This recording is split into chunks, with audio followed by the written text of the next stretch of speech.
Netizen, baru-baru ini Dirjen Informasi dan Komunikasi Publik Kementerian Kominfo menyebut dirinya mendapatkan inspirasi baru dari acara yang digelar oleh Alimbas TV.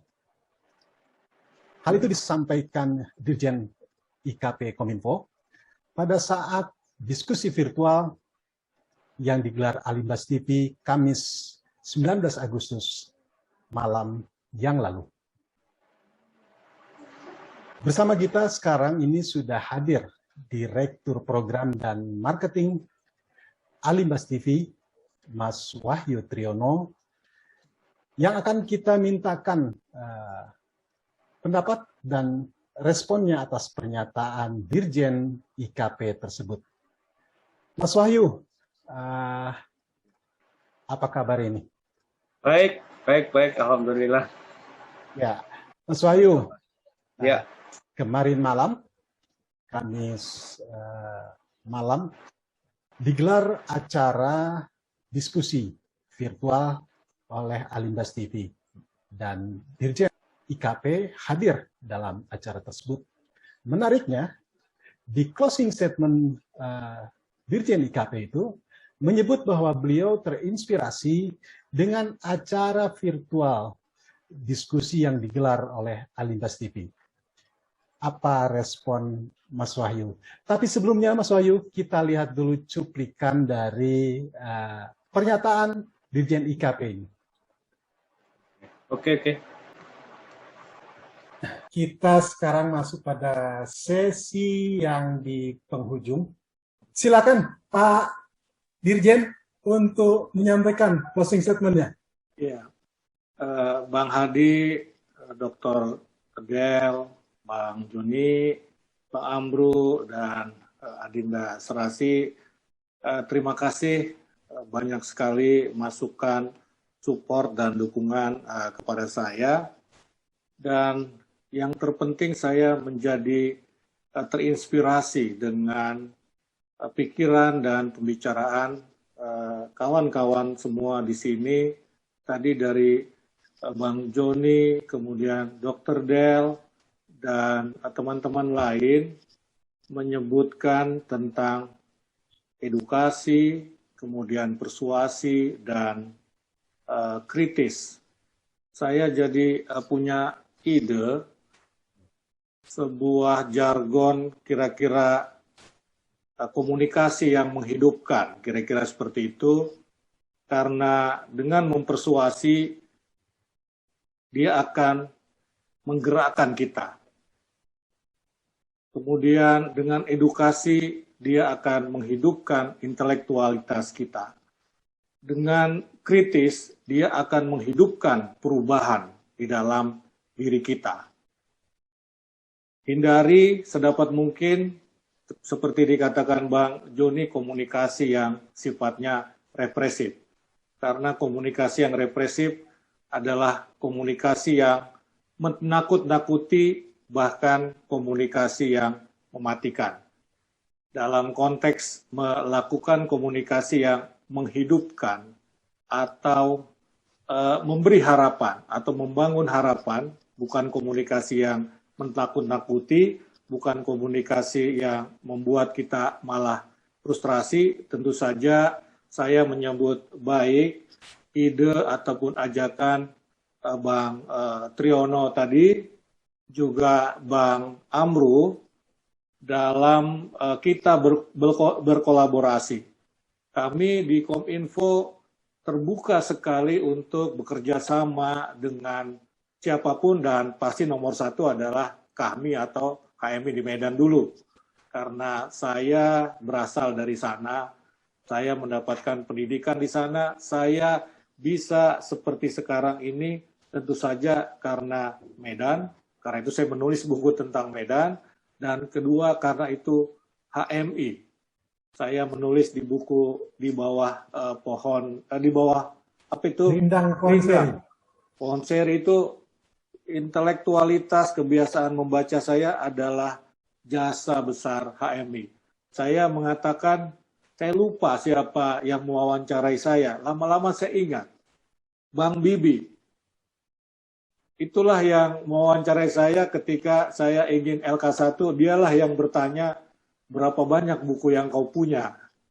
Dan itu yang mendorong saya kemudian untuk rajin membaca, tentu saja masih kalah bila dibandingkan oleh kawan-kawan HMI lain, tapi paling tidak kebiasaan membaca saya tumbuh ketika saya hendak mengikuti LK1 di HMI, dan itu karena provokasi Bang Bibi. Sekali lagi terima kasih untuk semuanya. Jangan ragu untuk kita, tadi istilah Dr. Del, HMI Connection. Kita memang harus membangun itu. Tidak salah itu kalau untuk kebaikan. Kami di Kominfo, saya siap segera kita realisasikan kerjasama itu dalam konteks komunikasi yang menghidupkan atau komunikasi yang membangun harapan. Kita berkolaborasi dengan Bang Amru juga dari sektor swasta, dengan teman-teman dari masyarakat. Terima kasih, kurang lebih mohon maaf. Billahi taufiq wa hidayah. Wassalamualaikum warahmatullahi wabarakatuh. Ya, Wahyu. Ya. Apa pendapat Anda dengan statement Dirjen Informasi dan Komunikasi Publik Kemenkominfo itu? Baik, Abah Hadi. Pertama saya menyikapinya dari keinginan untuk berkolaborasi dan melakukan semacam sinergi, itu yang terpenting ya, bahwa Kementerian Komunikasi dan Informasi ya, Kominfo, Pak Dirjen tadi sudah menyambut baik atas harapan-harapan daripada peserta diskusi publik yang digelar oleh Alimbas TV itu, bagaimana membangun literasi. Literasi yang dimaksudkan itu, saya beranjak dari apa yang disebut dengan literasi daya baca. Bahwa memang itu yang terpenting dulu, bagaimana Kominfo juga mampu membangun daya baca kepada masyarakat untuk melek terhadap informasi dan komunikasi. Mana yang hoak dan mana yang tidak hoak gitu-gitu ya. Jadi daya baca masyarakat ini harus ditingkatkan. Tentu dengan sosialisasi yang bekerja sama dengan sektor korporasi, bekerja sama dengan masyarakat. Kira-kira begitu. Inspirasinya itu harus kita wujudkan dalam bentuk kerjasama antara misalnya dengan komponen masyarakat, termasuk Alimbas TV. Tentu kita menyambut baik keterbukaan yang disampaikan oleh Pak Dirjen itu. Saya kira begitu, Abah Hadi. Ya, menyangkut Alimbas TV ini, Anda baru saja beberapa hari yang lalu merilis tulisan yang bertajuk Metamorfosis Indonesia, yang Anda sebut sebagai pengantar program, beberapa program yang akan dilakukan oleh Alimbas TV. Bisa Anda jelaskan apa yang dimaksud dengan metamorfosis Indonesia itu? Ya, peristilahan metamorfosis itu sebetulnya lebih tepat untuk hewan gitu ya, perubahan yang terjadi pada binatang atau hewan. Tetapi juga manusia sebetulnya juga hewan yang berakal, begitu ya, Abah Hadi ya. Tapi saya terinspirasi oleh pemikir Islam, pembaharuan Islam, Ibnu Khaldun, yang melihat bagaimana tahapan-tahapan perubahan sebuah negara itu melalui sebuah metamorfosis. Ada 3 tahapan. Tahapan pertama itu tahapan asobiyah, itu bagaimana sebuah negara sedang kuat-kuatnya ingin membangun negaranya dengan sangat bagus, dengan sangat baik. Itu tahap pertama. Tahap yang kedua, bagaimana sebuah negara itu sudah menikmati keberhasilan, sudah menikmati kemewahan, gitu-gitu ya. Sudah mencapai sebuah kemajuan dan kemodernan.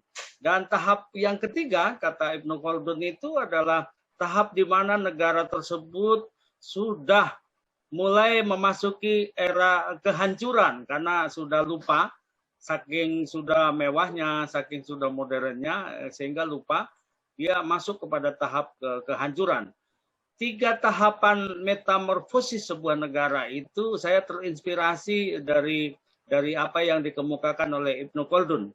Kalau kita melihat dari deklarasi kemerdekaan Negara Kesatuan Republik Indonesia, Abah Hadi, kita tahu persis bahwa dari tahun 1945, 40 tahun setelah itu, ini juga pendapatnya Ibnu Khaldun, rentang tahapan itu 40 tahun sekali.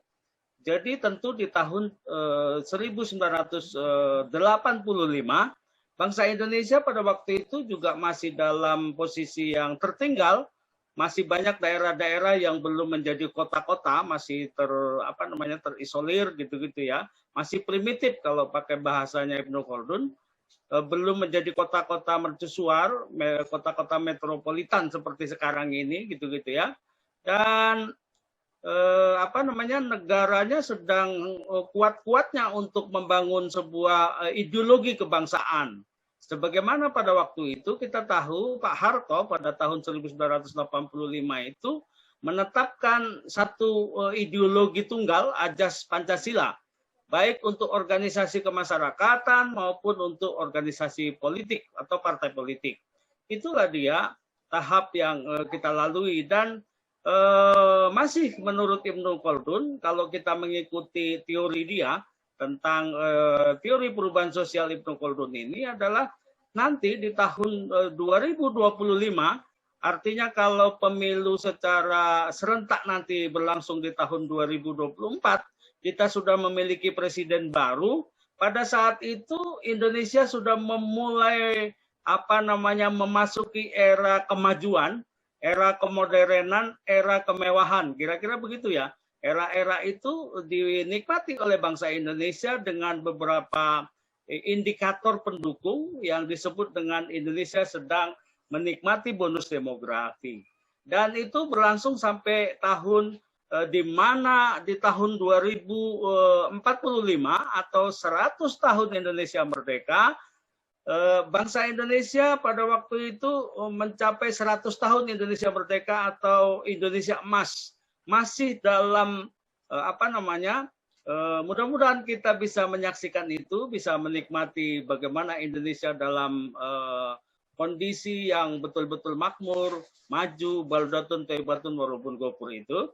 Dan nanti setelah di atas tahun 2065, bila kita mengikuti teori Ibnu Khaldun ini, Indonesia akan memasuki masa kehancuran. Kira-kira itu ya yang pertama, yang menginspirasi kita bagaimana Forum Indonesia Emas ini menjadi sebuah forum untuk kita diskusikan, baik secara virtual atau bila memungkinkan nanti pada waktunya kita bisa melangsungkan secara langsung di suatu tempat misalnya, untuk beberapa agenda diskusi pada 3 tema penting. Jadi begitu Abah Hadi ya, tema-tema yang akan disusun. Tema-tema apa saja itu, Mas Wahyu? Yang pertama menyangkut tentang konstitusi negara kita. Kalau saya merujuk dari pendapat dari Bung Muhammad Joni SHMH, sebagai ahli hukum kita, mengatakan bahwa konstitusi yang digagas pidato kebangsaan yang dilakukan oleh Profesor Lapran Pane tentang bagaimana adanya amandemen terhadap konstitusi itu, dan di 2022 sudah mulai di akhir amandemen keempat dari Undang-Undang Dasar 1945 itu sudah dilakukan. Dan kita merujuk dari pernyataan itu, kita juga akan mengangkat bagaimana tujuan dari Negara Kesatuan Republik Indonesia sebagaimana yang termaktub pada pembukaan Undang-Undang Dasar 1945 yang juga dikemukakan oleh senior saya, Bang Joni itu, Bang Muhammad Joni Esa itu, bahwa di pembukaan itu adalah sesuatu yang sangat penting. Dan sampai sekarang tidak ada perubahan, di mana di situ terdapat tujuan-tujuan dari Negara Kesatuan Republik Indonesia. Kita akan mengadakan diskusi-diskusi tentang tujuan-tujuan kemerdekaan itu. Di antaranya bagaimana melindungi segenap bangsa dan tumpah darah Indonesia. Bagaimana hak-hak konstitusi warga negara Indonesia itu dilindungi oleh pemerintah dan negara. Kita akan mengundang beberapa narasumber yang berkaitan dengan bagaimana kedaulatan negara ini ditegakkan, bagaimana warga masyarakat ini dilindungi gitu-gitu, tumpah darahnya juga dilindungi, kedaulatannya juga dilindungi. Yang kedua, tentu bagaimana mencerdaskan kehidupan bangsa. Jadi kembali kita kaitkan dengan apa yang dimaksudkan oleh Pak Dirjen Kominfo tadi, kita menyambut baik bagaimana adanya semacam literasi daya baca. Kominfo harus menyambut baik bagaimana penyampaian komunikasi publik melalui edukatif. Jadi perbanyak kecerdasan, latih masyarakat untuk semakin cerdas, mampu membangun opini yang bagus gitu ya, tidak pro kepada hoax gitu, bahkan anti kepada hoax. Dan tentang kecerdasan, kemudian bagaimana mensejahterakan kesejahteraan umum, kemudian bagaimana bangsa Indonesia juga turut serta dalam dunia internasional, dalam perdamaian dunia.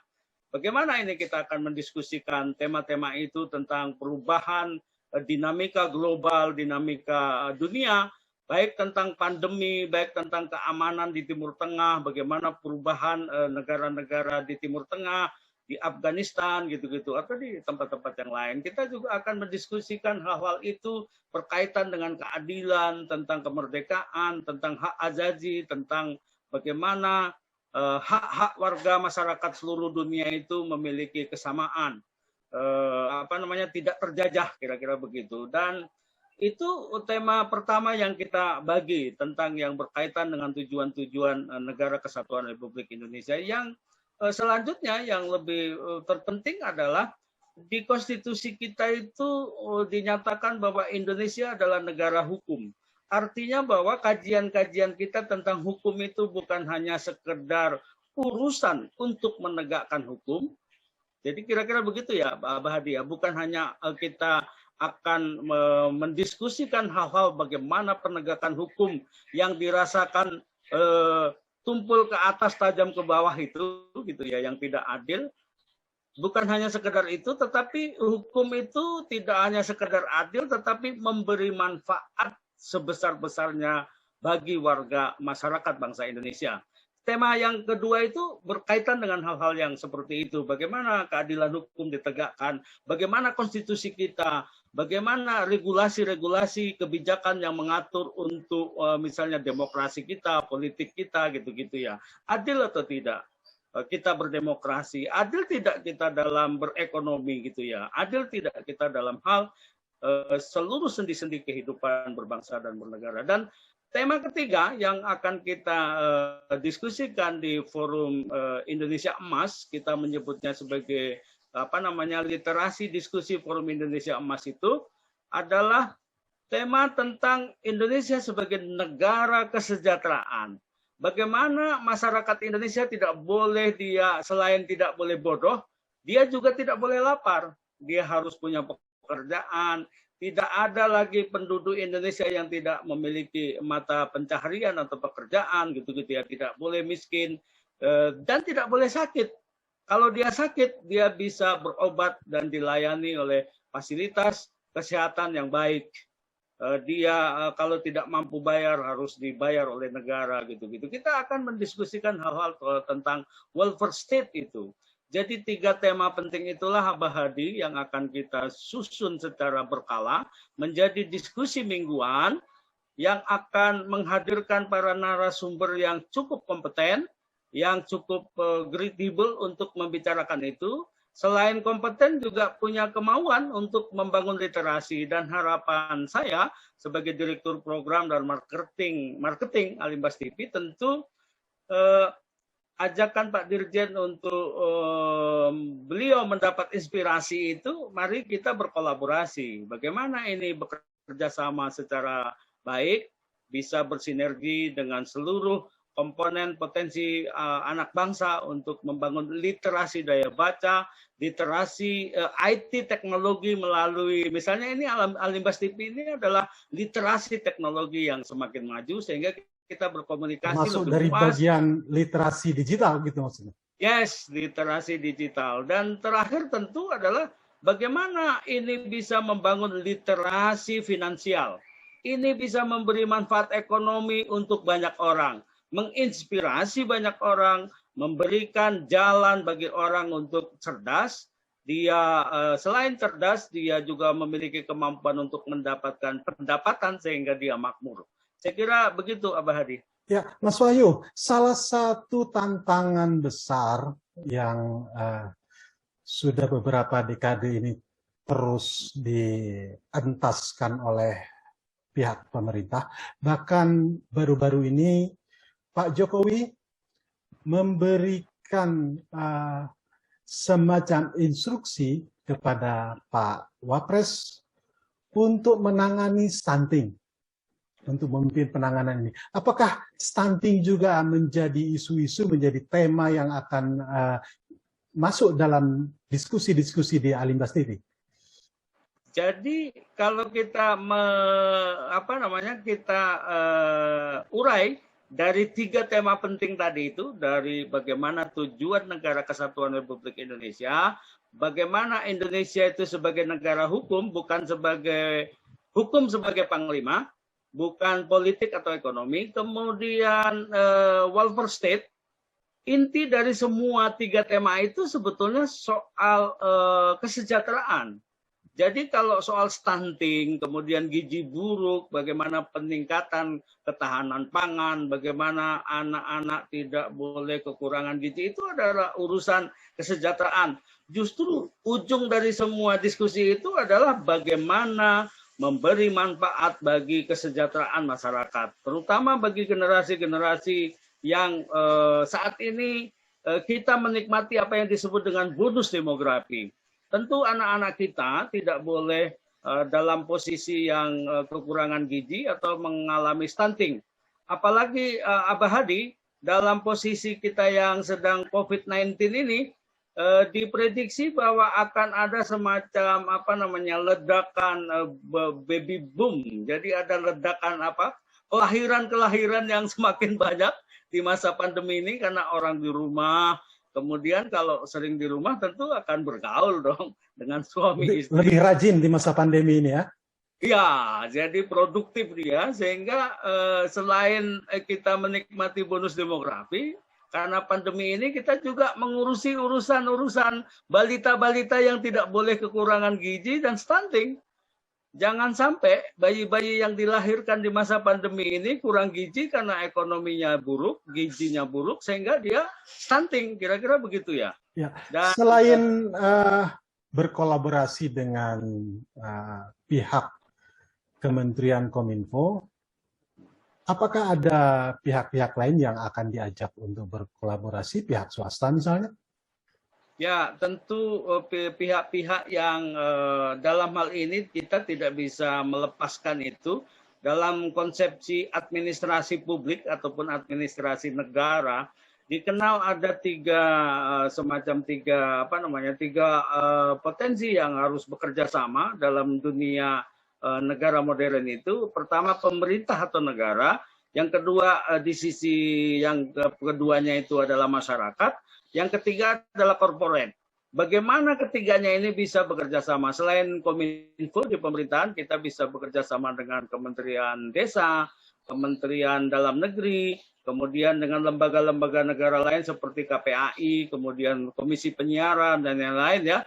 Kemudian juga kita bisa bekerja sama dengan BKKBN, gitu-gitu ya. Tetapi dalam mensukseskan program ini, khusus Alimbas TV, kita berharap akan mendapatkan dukungan dalam bentuk sponsorship, dalam bentuk iklan dari para sponsorship, atau dari kegiatan-kegiatan CSR yang dilakukan oleh perusahaan-perusahaan baik BUMN maupun swasta, sehingga memberikan dukungan untuk membangun literasi daya baca, literasi digital, dan literasi finansial bagi warga bangsa Indonesia, terutama tentu saya di acara virtual itu sudah sampaikan potensi HMI Connection yang begitu positif, terutama Alimbas, Adinegoro 15, Sumatera Utara, Medan.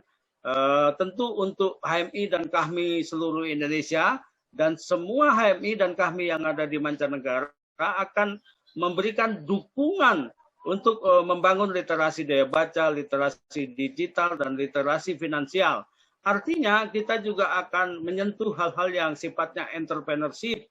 Bagaimana masyarakat itu dibangun kecerdasannya, bagaimana masyarakat dibangun kemandiriannya, bisa memiliki usaha-usaha yang mandiri, tetapi juga dia juga memiliki kecerdasan finansial atau keuangan, sehingga bisa berdaulat secara ekonomi juga, sehingga tidak tergantung atau bersifat independen dalam sikapnya, dalam perilakunya, termasuk dalam berdemokrasi, tidak bisa terpengaruh lagi oleh hal-hal yang buruk lain seperti money politik, jual beli suara, dan yang lain-lain. Abah Hadi kira-kira begitu.